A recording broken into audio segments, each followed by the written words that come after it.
Cette intersection est un carrefour à sens giratoire, réponse A, un rond-point, réponse B. Les usagers qui cèdent le passage sont les usagers entrants, réponse C, sortants, réponse D.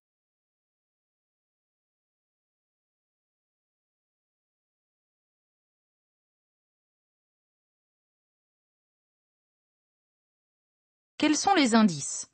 Le panneau et le marquage de céder le passage et l'îlot central. Il s'agit d'un carrefour à sens giratoire. Avant de s'engager, les usagers entrants cèdent le passage aux usagers présents dans l'anneau. Un rond-point, c'est l'inverse. Ce sont les usagers présents dans l'anneau qui cèdent le passage aux usagers entrants. C'est la règle de la priorité à droite qui s'applique. Bonne réponse A et C.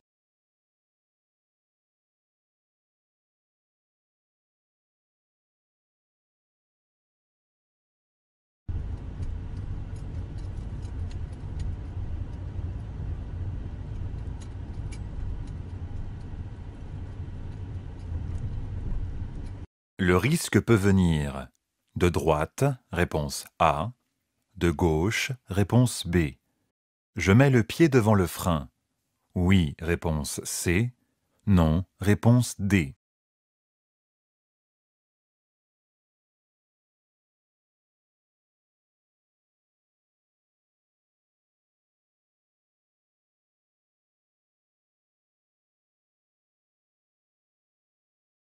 Quels sont les risques? J'aborde une intersection où la visibilité est masquée.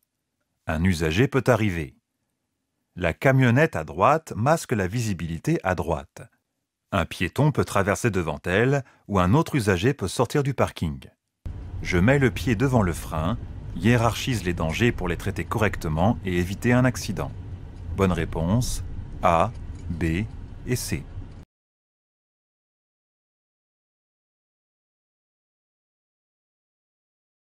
Ces conditions de circulation augmentent. Mon temps de réaction? Oui, réponse A.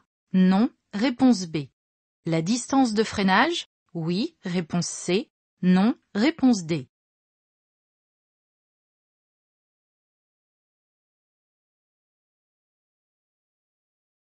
Quelles sont les conditions?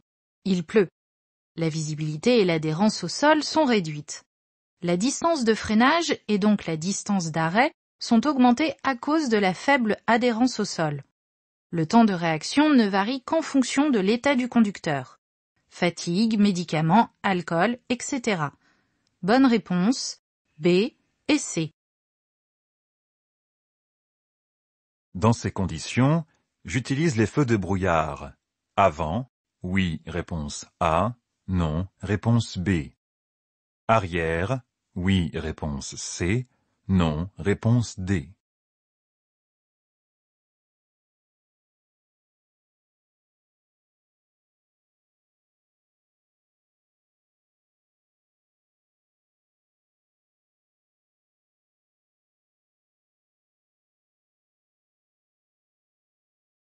Quand dois-je utiliser les feux de brouillard arrière et avant en même temps? Lorsque la visibilité est fortement réduite à cause de fortes pluies et de chutes de neige. Il ne neige plus. Je n'utilise pas les feux de brouillard. Bonne réponse B et D.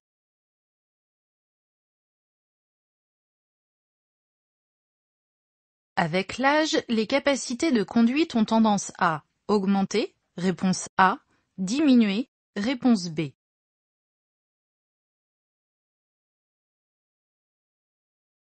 Quelles sont les conséquences de l'âge? Les réflexes sont moins bons, une certaine fatigue peut se faire sentir, la santé est souvent plus fragile, la vue et l'ouïe sont aussi moins bonnes. Dans ces conditions, je fais régulièrement le point avec mon médecin afin d'évaluer si mon état de santé est toujours compatible avec la conduite. Bonne réponse B. L'attestation d'assurance est un document obligatoire, réponse A, facultatif, réponse B. La responsabilité civile couvre les dégâts causés à mon véhicule et à mes passagers, réponse C. Aux victimes d'un accident que j'ai occasionné, réponse D.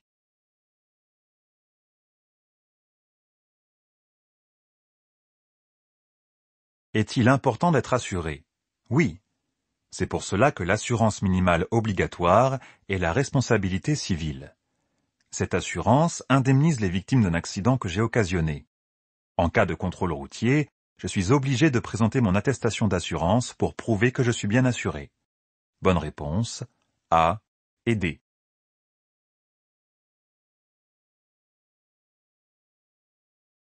Dans un véhicule, la liaison entre le moteur et les roues est assurée par la transmission, réponse A, la suspension, réponse B, le châssis, réponse C.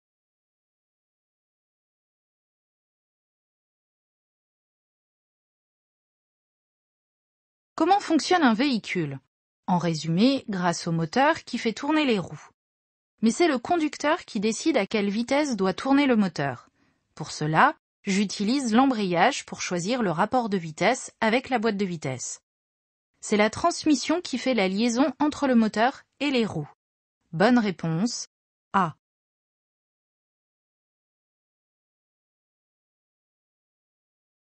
Être à l'aise au volant, c'est conduire. Avec des vêtements souples, oui, réponse A, non, réponse B. Avec des chaussures à talons, oui, réponse C, non, réponse D.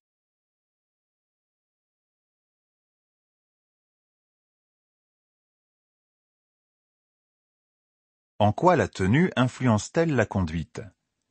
Si je ne suis pas à l'aise, mes mouvements ne seront pas précis. J'évite à tout prix les vêtements trop serrés, ou les chaussures inconfortables, type chaussures à talons ou tongs, qui peuvent gêner l'utilisation des pédales. Bonne réponse, A et D. En cas d'accident, ce passager sera bien protégé par sa ceinture. Oui, réponse A, non, réponse B. Comment la ceinture doit-elle être mise pour bien fonctionner? Elle doit passer sur l'épaule, à distance du cou. La sangle abdominale doit être sur les os du bassin. Elle doit être bien à plat et ajustée. Ce passager n'est pas du tout en sécurité. En cas de freinage brutal, les conséquences pour lui pourraient être dramatiques. Bonne réponse, B. Il est plus simple de percevoir tous les indices en même temps pour un conducteur. Novice, réponse A. Expérimenté, réponse B.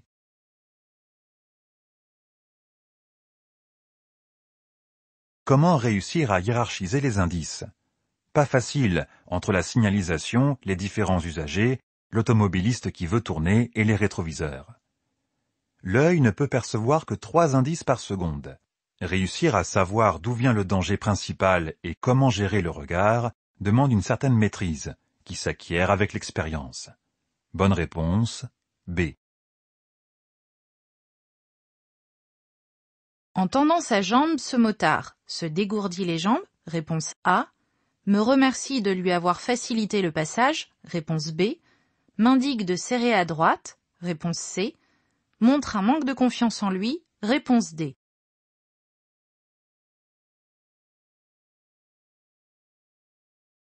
Que fait-il? Ce geste est très répandu. C'est un signe de remerciement facile à réaliser pour les motards. Lorsque je facilite le passage à un motard en serrant à droite, par exemple, quand j'ai compris son souhait de me dépasser, celui-ci me remercie d'avoir pris en compte ses difficultés. Bonne réponse, B.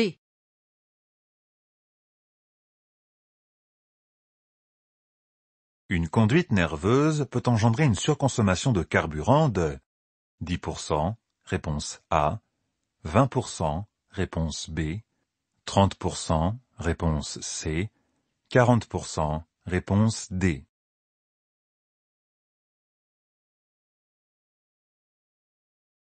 Qu'est-ce qu'une conduite nerveuse?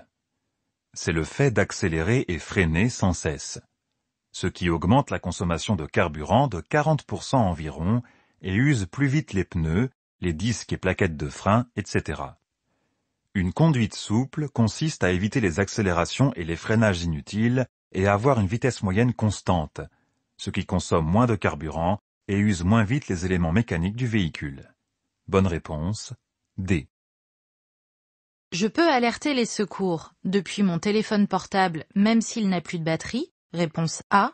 Avec le téléphone de la victime, même sans le code de déverrouillage, réponse B. Depuis une borne d'appel d'urgence, réponse C. Quelles sont les différentes façons pour alerter les secours? Avec un téléphone ou une borne d'appel d'urgence. Même verrouillé, je peux appeler les secours. Par contre, un téléphone sans batterie n'est plus utilisable. Bonne réponse, B et C.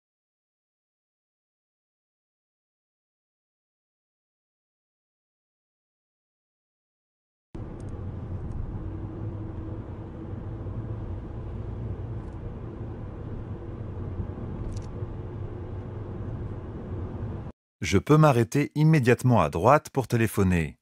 Oui, réponse A. Non, réponse B.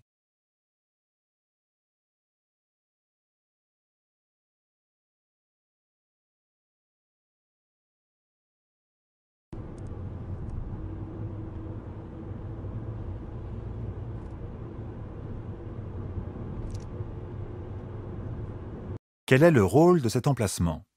De permettre aux usagers en difficulté de s'arrêter un peu plus en sécurité que sur la bande d'arrêt d'urgence. Il est interdit de se servir de cet emplacement en dehors d'un arrêt d'urgence. J'emprunterai la prochaine aire de service, par exemple, pour m'arrêter en sécurité et passer mon appel. Bonne réponse, B.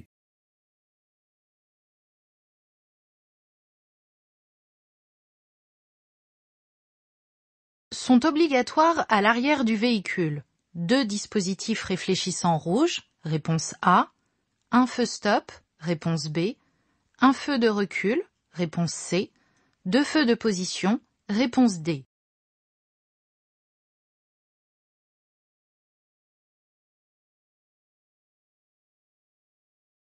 Quels sont les équipements obligatoires à l'arrière?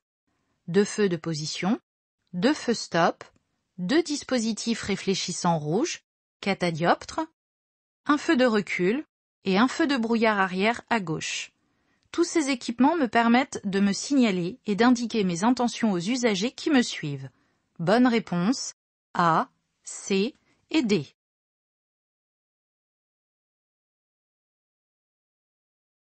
Écrire un SMS en conduite nécessite de quitter la route des yeux. 1 seconde, réponse A. Plusieurs secondes, réponse B. Multiplie le risque d'accident par 14, réponse C. 23, réponse D.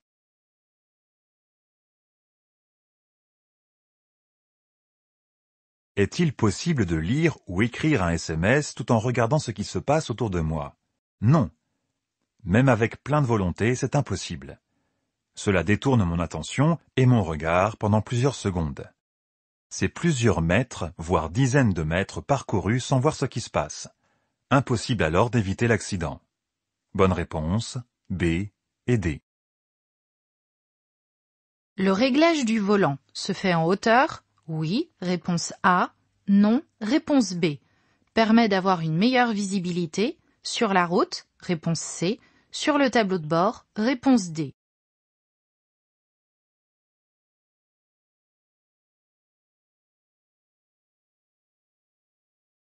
Pourquoi est-il important de régler le volant, si mon véhicule le permet?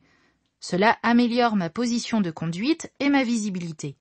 En effet, si le volant se situe trop dans mon champ de vision, il masque en partie ce qui se passe devant moi et les informations du tableau de bord.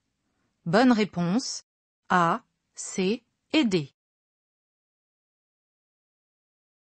Le responsable du transport de cet enfant est un de ses parents, même s'il n'est pas dans le véhicule, réponse A. Le conducteur du véhicule, réponse B. Cet enfant est correctement installé. Oui, réponse C. Non, réponse D.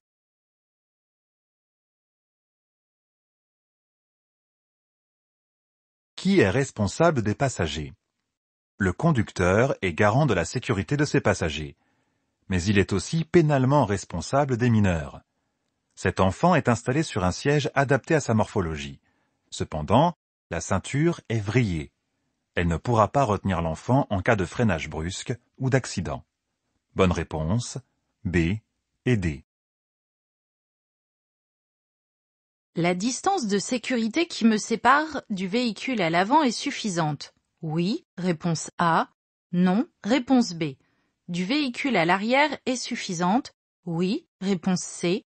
Non, réponse D. Comment évaluer la distance de sécurité? Elle doit être de 2 secondes minimum. Pour la calculer approximativement, je multiplie par 6 la dizaine de la vitesse. À 90 km/h, 9 fois 6, 54 mètres. Je peux utiliser le marquage au sol pour me repérer. La bande d'arrêt d'urgence se compose de traits de 39 mètres et d'intervalles de 13 mètres. Devant et derrière moi, je peux voir qu'il y a un trait et un intervalle qui me séparent des véhicules, soit environ 39 plus 13, 52 mètres. La distance de sécurité qui me sépare de ces usagers est suffisante. Bonne réponse A et C.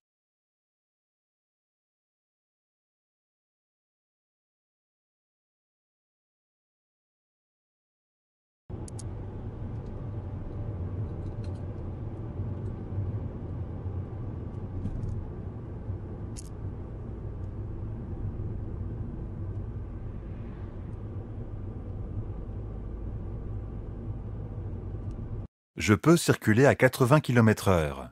Oui, réponse A. Non, réponse B. Je vais aborder une intersection.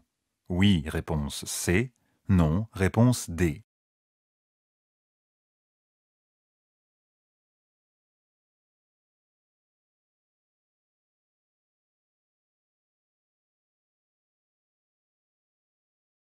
Qu'indique la signalisation rencontrée?